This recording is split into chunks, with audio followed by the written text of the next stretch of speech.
Welcome to Fast Frontiers. I am your host, Tim Schigel, Managing Partner of Refinery Ventures. In this episode, we're talking to Elaine Bryant. Elaine is a 20-year Air Force veteran and currently holds dual appointments as the Executive Vice President for Aerospace and Defense at the Dayton Development Coalition and Managing Director for the Military and Federal Installation Sector at JobsOhio.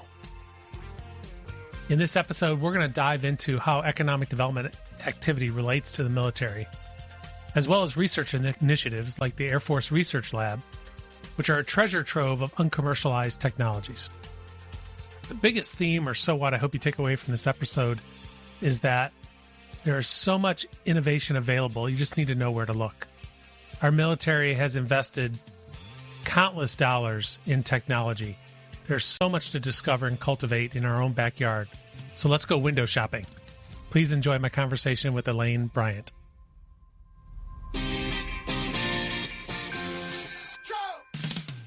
Elaine, it is so good to have you today. Welcome to Fast Frontiers. Thank you so much, Tim. It's great to be with you. This is very exciting. I think people are going to learn a lot, and I think probably be surprised by some of the capabilities that we have in the region and what you represent, and the fact that you're here to help us navigate that. So first, let's get into a little bit of kind of definitional. Can you describe the what it is that you're leading in terms of the Dayton Development Coalition, and what your role is and why you're there? Excellent. Well, the Dayton Development Coalition is a great place to work and be, because I get to use a lot of my background as a 20-year Air Force vet to help with economic development. So Dayton Development Coalition is a nonprofit economic development for the 14-county region here in Dayton. We are one of 6 network partners with JobsOhio, which is the state's economic development entity. And they, the proceeds from the liquor industry is what funds JobsOhio. So keep drinking up those spirituous liquors. And we use that partnership to help businesses grow in our state, and also to help attract new companies and industries to the state. And so here at the Dayton Development Coalition, I'm the Executive Vice President for Aerospace and Defense. And as I mentioned, as a 20-year Air Force veteran, it's super exciting because my focus area is on the military side, the defense applications, and all the work being done specifically at Wright-Patterson Air Force Base, home of the Life Cycle Management Center and the Air Force Research Lab, and many other organizations such as NASIC.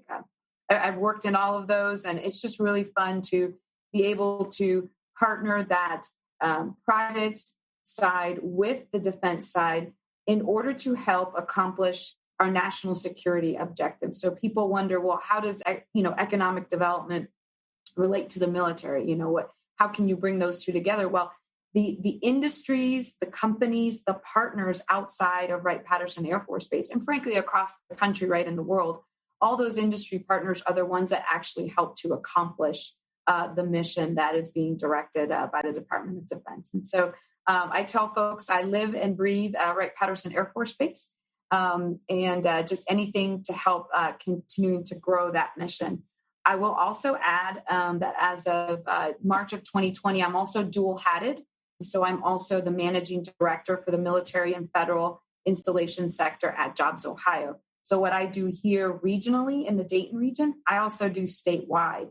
And the synergy with that is what helps the Dayton region helps the state, and what helps the state also helps the Dayton region. So I'll just give you one nugget right now, working on a cyberspace wing in Mansfield, Ohio.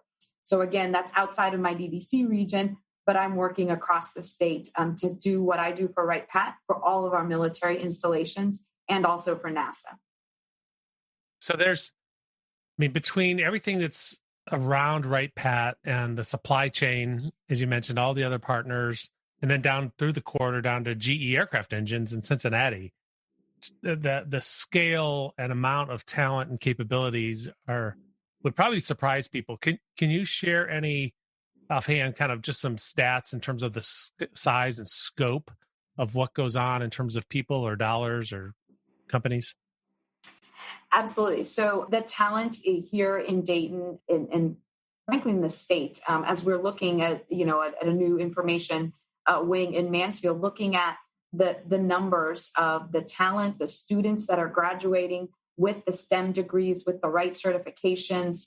It's really impressive, and to see how we compare against the other states is quite impressive. I don't have any exact numbers off the top of my head here. We can probably chat about those at a later date, but we do have the talent, and that talent is coming from various places, right? We've got our university system is just phenomenal. Actually, working with Scott Peterson from UC here earlier this morning, he's leading digital futures down there in the University of Cincinnati.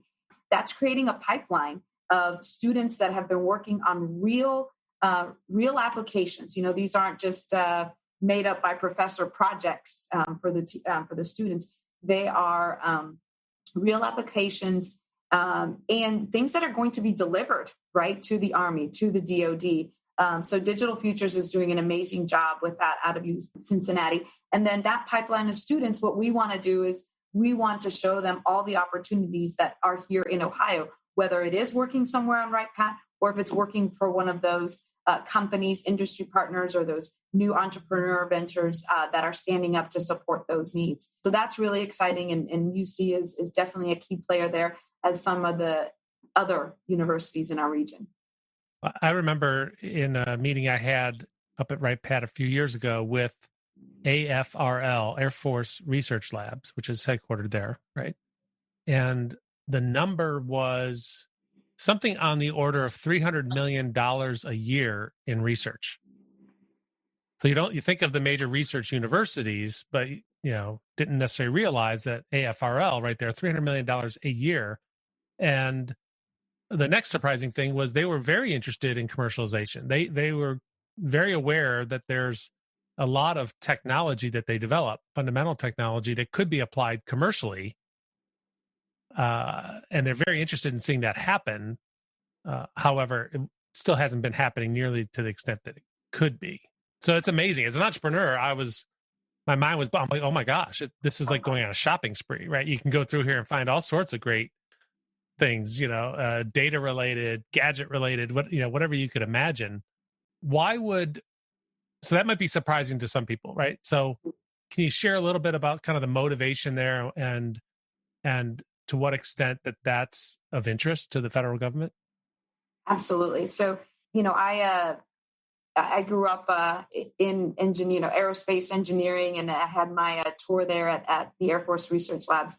And you're right. It is just amazing the breadth of work that they do. Everything, like you said, from the software to the gadgets to the airplanes.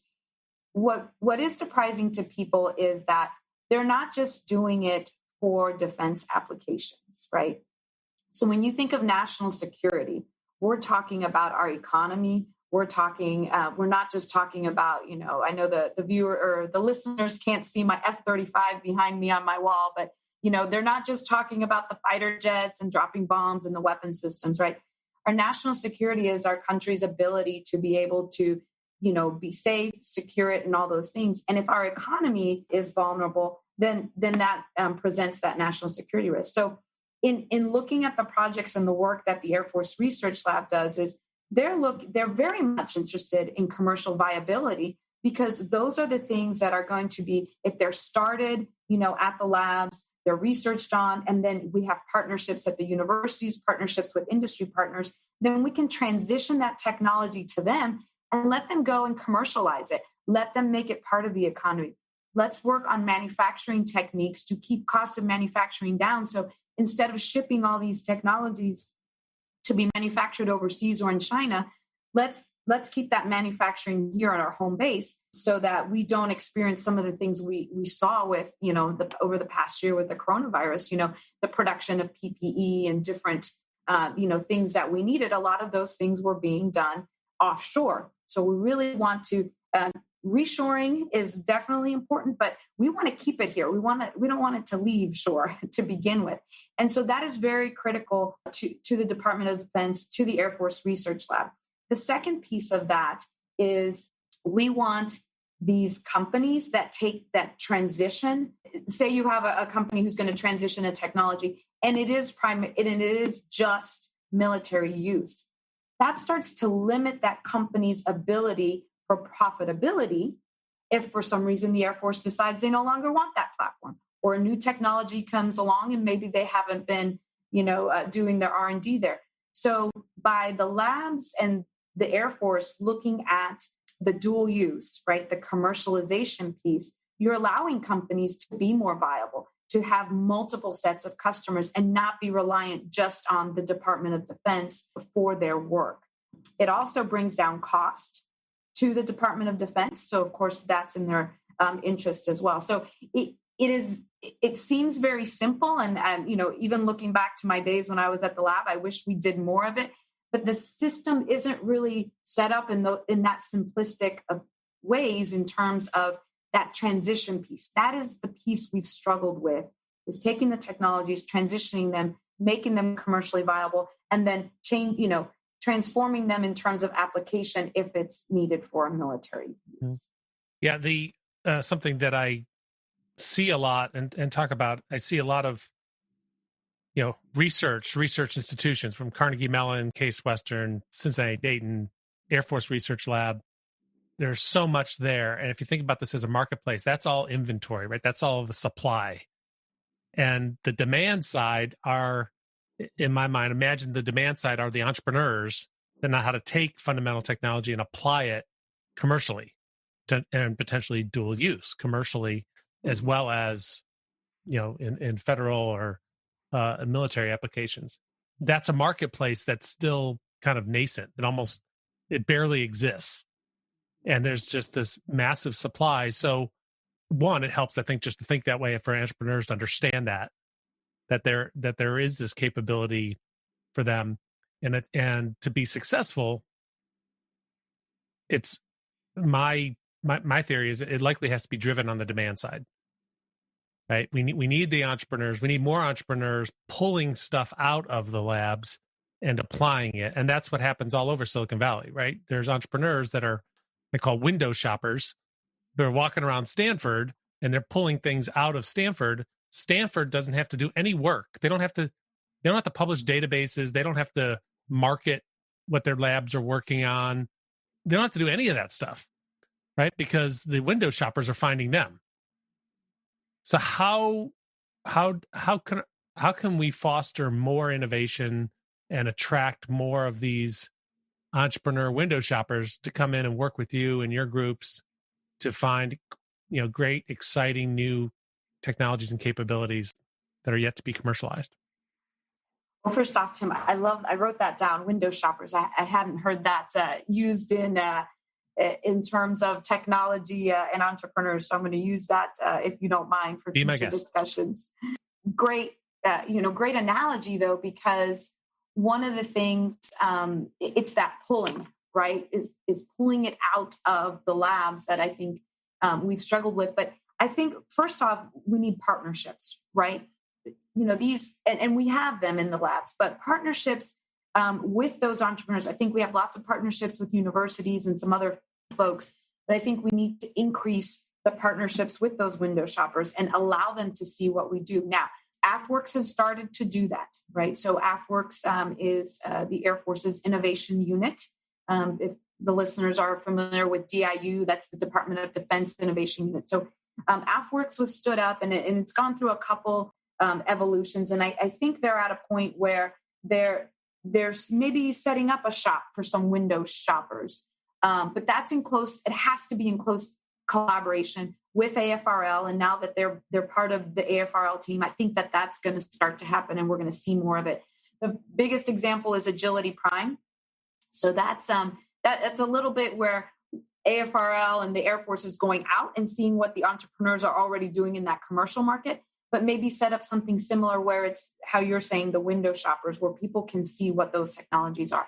I will say we just had the right dialogue with industry here in Dayton, and that's where AFRL comes out and talks about all the technologies that they're working on. So we'll definitely, get you guys information for next year to make sure that your listeners are also, part of that. So they're doing little things here and there. I just don't think it's institutionalized yet. And I don't think that there is a defined process for folks. The other thing that I will mention in addition to the right dialogue with industries is Air Force Connect. So if you have an entrepreneur who wants to do a little shopping, right? They, again, this is kind of going the reverse way, right? I was going to say, if you have an entrepreneur or a technologist who has a widget or something, they can go to Air Force Connect, get with an Air Force person and start to go that way. But now that I'm thinking it out loud, it's almost like the opposite, right? So maybe it's almost like they put up a front door, a window, and they say, here's all the things that we're working on. And because the entrepreneurs you're talking about don't necessarily already have their technology. They're just looking to expand and grow a company and get a technology out there. Exactly. I think it's, you hit it right. It's the pull. It's the opposite direction, I think, is what's going to make the difference, which is I have a business problem I'm trying to solve. Gee whiz, I wish I had the ability to do X. If I'm the entrepreneur, I could come, tell me if this is correct. If I came to you and I had a little paper that said, this is the problem I'm trying to solve, what do you have? Software, materials, production to help me solve that problem. That gets interesting, right? Because you're starting on the demand side. You're starting with the problem first. And I think what the kind of the paradigm shift for the labs and the DoD is that while I explain national security and why commercialization is important, they're not necessarily, I think they would be open to sharing their technologies to help solve those problems. But if at the heart of that problem, it's not a DoD related problem, that's where we're not there yet, right? If they came and said, hey, we're trying to solve this problem because we want to get, a bomb to do X, Y, Z. And the lab says, well, we've been working on this. And those requirements come from our warfighters, right? But those requirements, what you're proposing is the requirements coming from a commercial entity to see what the DoD is working on. And so that's that beautiful collaboration and fusion of how you were saying in Silicon Valley, of those entrepreneurs working with the universities or the Facebook or whoever to try and move that forward. So that would be beautiful. I would love that. Well, some of the use cases I've seen and some of the startups that we've looked at Refinery Ventures include things like, training or gaming, and other things like that, where you're trying to deliver information to the edge in, quote unquote, hostile environments, meaning, low bandwidth or, not great connections or hazardous environments, so there's applications in manufacturing. There's applications, I would imagine, in the military, right? So there's a ton of potential overlap. And the question is, how do you create this translation layer between the industries? Yeah, and I think I think the dialogue is there. I think the will is there. I still think that there's a lot to overcome. I tell folks that culture change takes a long time, right? And so that's not how we've been set up. As a DoD, our leaders are asking us to do that. General Brown said, "Accelerate change or lose." General Brown is the Chief of Staff of the Air Force. General Raymond is the Chief of Space Operations, so our newest service. He said they were born digitally, right? So everything is digital off the back. So I think the leadership in the Air Force and the Department of the Air Force is ready to take that on, but it's going to require a culture change for a very large bureaucracy that hasn't always operated that way. And it's bringing in a whole new set of players, right? We're used to playing with Lockheed and Boeing and the big companies, right? We're not used to, the mom and pop and the guy out of his garage doing work. And that's a shift. And, we've also seen a lot of folks, sometimes the DoD looks so scary, they don't even want to bother, right? Let's just focus on these things. We're not even going to bother with that. So there are definitely some challenges and hurdles we still have to overcome, but it's the way to go in terms of fulfilling the needs. And I always go back to national security and our economy, right? Is we want those technologies out. We want our entrepreneurs to develop them and work on them and make them successful before folks from other countries do, and then take it and then use it against us in one way or the other. So you mentioned kind of mom and pops, and maybe we can talk a little bit about the extent you're involved with the SBIR program, or as they often call SIBR program. My observation when I've any of the interactions I've had with folks about that program is it also did seem like it was oriented towards actually the mom and pop or the machine shop down the road that's going to help you make the widget, not the classic kind of venture backed company. It's a different type of profile. It seems like there are big advantages there in terms of R&D funding and partnerships that can happen with startups if you're smart to be very capital efficient and also dilution sensitive. Can you kind of walk through what that entails and how an entrepreneur should look at SBIR programs? So I definitely recommend all entrepreneurs to look at the SBIRs and also the STTR program. What is that? So the STTR, what that adds is the component of adding a university partner to the contract.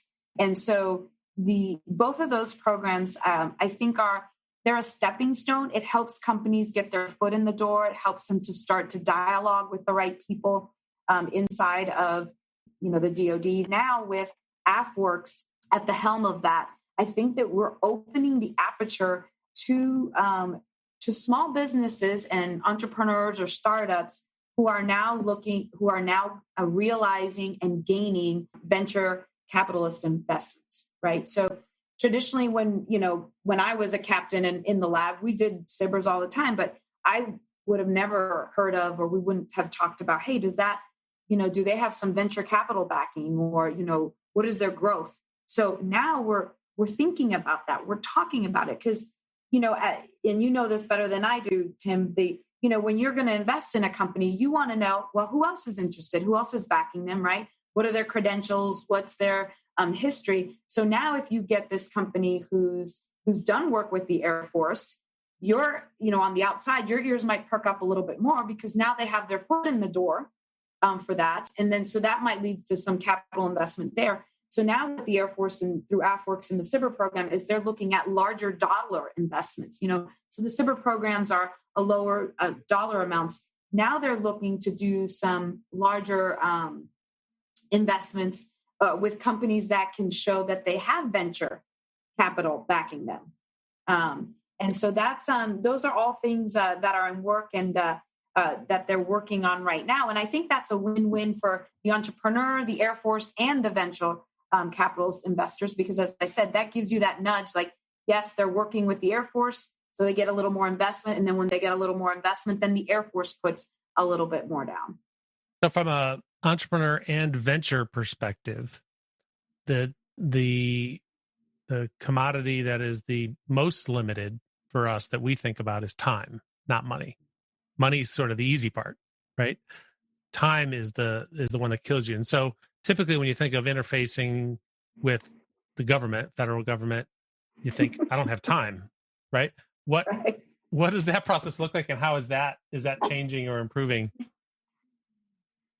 It's working. It's getting there. So, even, the SBIRs and the sitters and the agility primes and all that, again, it goes back to, it's a culture change, right? And so there's a lot of leadership and a lot of folks pushing and trying to move things forward, but there's still some slowdown there with some of that. But I will say that it is much faster than it was, in the past. I mean, for really large contracts, yes, it's still years and whatever that is. But for the SBIRs and the sitters and that program I was telling you where they're investing more dollars. So under that SBIR program, it's strategic finance. So strategic financing is now what they call, once they see some more venture capital investment, that they'll put more dollars down on a company. So I think those things, they're working on it. It needs to be quicker.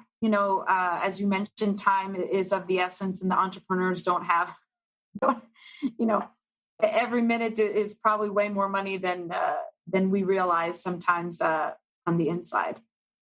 Yeah. So if any of your friends and colleagues are listening to this later, that's one of the key takeaways is time is the ultimate limiter. So we're working with the company and with some of the folks at JobsOhio on an investment. It's not announced yet, but that is a dual use company that is going to be setting up location in Ohio, and they're already winning some military contracts. But one of the key things that I think our collaboration is going to help with is better position them to win more of those contracts, because obviously if the government's saying, hey, we want to buy, these aren't R&D contracts, right? These are now things that are going to go to production. This startup has to convince the federal buyers that they can scale.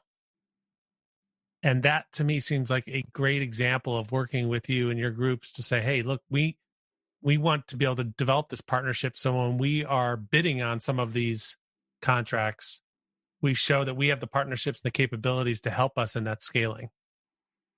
Absolutely. And that's where, DDC, JobsOhio, we come in and we can talk about, hey, what is the capacity? What is the footprint that you need?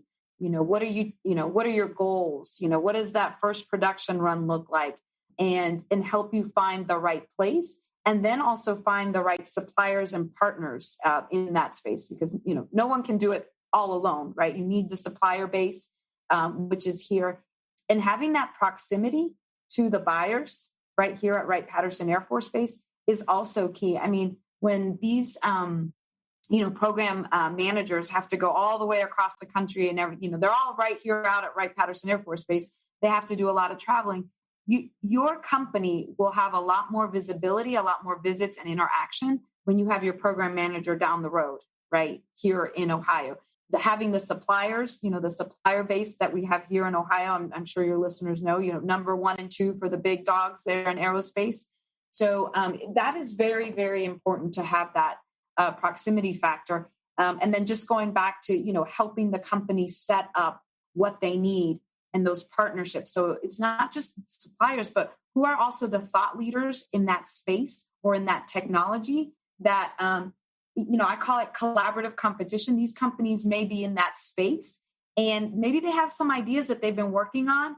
And while proprietary and they don't want to share, but if there's a way to collaborate, they might be like, well, it's been on our shelf because we haven't been able to apply it. But your company comes in and says, oh my gosh, that would really help with this, right? So there's that exchange of ideas, that creative, technology exchange. And like I said, that collaborative competition. And that's why I think these ecosystems are so very important. And one that we're growing now is in Springfield, Beckley, right? So for the advanced air mobility, is having these companies come and be in close proximity at the Springfield Beckley Airport, where we have Skyvision, where we have the Ohio UAS Center, where we have other companies.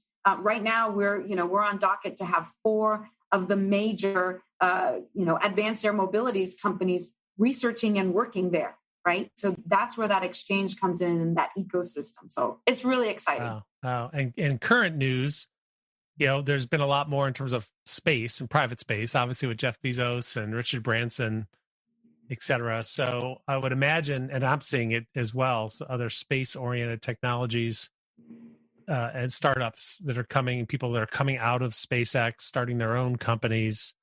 Can you share any projects or capabilities or things that you're seeing that you're particularly excited about in that area?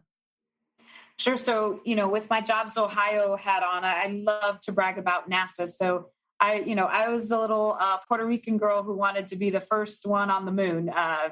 So to me, it's goosebumps knowing everything that's going on right now with space and what NASA's doing. And, what Jeff just did is just incredible that we have that capability. And your listeners may or may not know. So our very own from Dayton, Larry Connor, will be going up to space as the first civilian crew. Yes. Larry Connor, the real estate guy, Larry Connor. Yes. Now that makes sense. So he's going to be the first, to crew the civilian ship going up next year. Oh, wow. Yeah. So definitely a lot of excitement in that area. But I will say right now in working with, so NASA Glenn is doing very, very well in terms of their part for the lunar lander and the research and development there. Right now we're working with them and NASA Johnson on a getting Artemis spaceflight training and lunar lander work here actually at Springfield as well. Collaboration with some of the companies. Again, right, that collaboration where that we saw capability in one of these advanced air mobility companies with their eVTOL that can now be used on the lunar lander. And so now we're marrying that up. We've got partnerships at Right Pat with the 7-Eleven and AFRL. And we're gonna bring that, coalesce that here across our state, right? And so that's really exciting. Also, to mention UC again. So Chuck Dorn over at UC has stood up the new Space Exploration Center, and super exciting to see all that they're doing in terms of, how do we operate in space? And I'm not talking about vehicles or how do we get there, but how do I get around when I'm there? What does my living look like? What does medical look like? What does society look like? What are the rules of engagement? So network and communications. Yes. A big one. It's a big one, yes, right? Absolutely. How do all those things work? So that's being done right here in the state as well. And we're, they're connected to NASA and all that. So it's just really, really exciting, all the space buzz that's going on here in the state of Ohio. And pending any cancellations, we're headed out to the large space forum in Colorado Springs. That's happening next month, I think it is. And so I foresee in maybe next year's event, Ohio to have a real big presence there. So it'll be exciting. That's a lot of exciting stuff. And I think people would probably be surprised if they dug in and learned more. And so you're doing at least one event or maybe more forums or conferences in the area, right? And we'll include the link to that in the show notes here for people that want to learn more and start to get more exposure. So thank you for sharing all of this. It's extremely helpful. What final message would you have to entrepreneurs or companies, venture-backed companies around the country who are considering how they might be able to work with or leverage what's happening with the federal government and the our various agencies? What would you like them to know? Keep at it. Don't give up. I mean, obviously they need to, do what's best for their company and their interests and those things. But if there is, the Air Force is working very hard to bridge this gap, and it will take some time, but it will also take, entrepreneurs and folks like yourself, Tim, to continue to beat this drum and really show the value of this partnership. So stay on top of, what's happening in those technology spaces and what the Air Force and really the DoD is working on. And I know we'll be successful. It'll take some time, but it's the right thing to do. And I'm going to go back to national security. It's in our interests, to safeguard and protect our company, to have this ability to exchange technology, grow technology in our own country. You got it. Awesome. Please reach out to Elaine if you have any questions at all. She's super helpful, very knowledgeable, obviously. And thank you again for being on Fast Frontiers. Thanks so much, Tim. Appreciate it. Have a great day, everyone. Thanks for listening to Fast Frontiers. If you like our show and want to know more, check out our website, fastfrontiers.com. If you enjoyed this episode, please share it with others and give us a rating and review on your favorite podcast platform. Join us next week when we bring you my conversation with Adam Shikarwi, co-founder and managing partner at Material Impact in Boston, Massachusetts. The Fast Frontiers podcast is brought to you by Refinery Ventures. Our producer is Abby Fittis. Audio engineering by Astronomic Audio. Marketing, content, and social media support from Content Callout. And our podcast platform is Casted.